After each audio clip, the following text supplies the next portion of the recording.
দেখি ভাই ভাই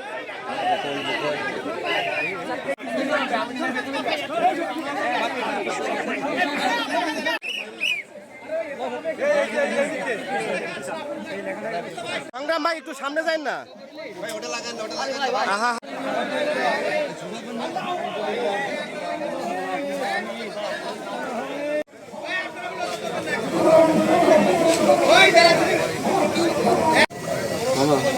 দেখুন এই পেজে বেরিয়ে চলে যাবেন দুজন দিয়ে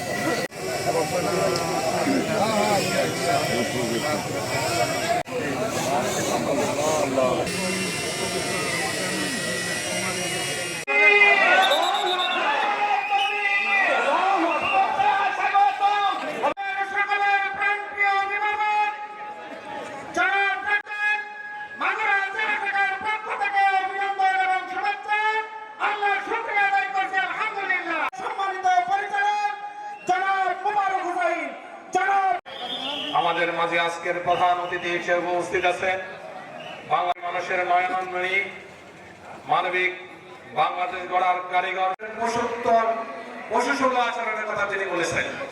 আমরা আর অসুবিধা নেই, আমি দেখে আসতে পারি কিনা।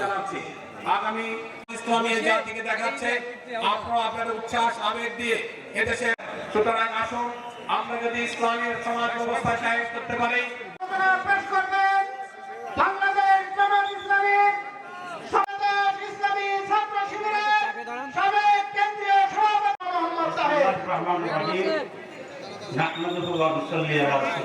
তার ব্যাপারে আন্তরিক হয় তাহলে আমরা লজ্জা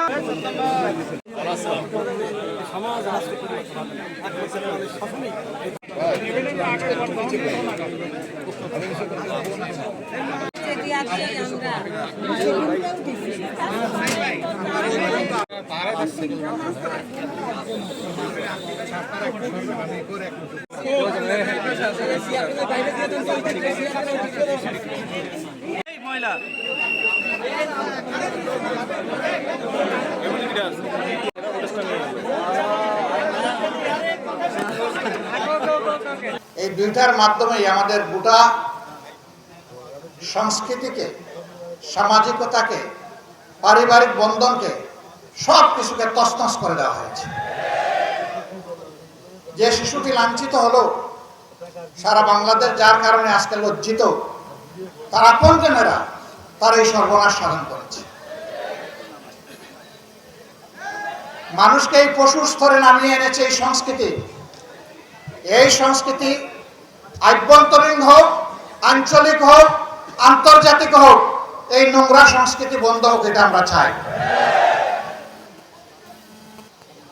2 নম্বর, হ্যাঁ, দর্শন এবং খুনের সর্বোচ্চ সাজা হচ্ছে মৃত্যুদণ্ড, কিন্তু আজ পর্যন্ত কয়টা মৃত্যুদণ্ড এই দেশবাসী দেখেছে? খুব হাতে গোনা 2-1টা, তাও দণ্ড দিতে গিয়ে প্রধান আসামিকে বাঁচিয়ে ফলস আসামিকে অনেক সময় ফাঁসি দিয়ে দেয়। কিন্তু যদি কোরআনের আইন কায়েম হয় তাহলে অবশ্যই শতভাগ ন্যায় বিচার নিশ্চিত হবে। ন্যায় বিচারের নামেও কারো উপরে জুলুম হবে না, আবার জালিমও এখান থেকে রেহাই পাবে না। এই জন্যই আমাদের লড়াই। আমরা এই শিশুর হত্যাকারীদের দ্রুত বিচার শুধু দেখতে চাই না, বিচারের রায় কার্যকর হয়েছে তা দেখতে চাই। আমরা বলেছি সর্বোচ্চ 90 দিনের ভিতরে বিচার, রায় এবং তা কার্যকর আমরা দেখতে চাই। অনেকে বলেছেন 1 সপ্তাহ, এদেশের আইনে 1 সপ্তাহ হবে না। আমরা এই জন্য 90 দিন বলেছি, কিন্তু আমরা 91 দিন দেখতে চাই না।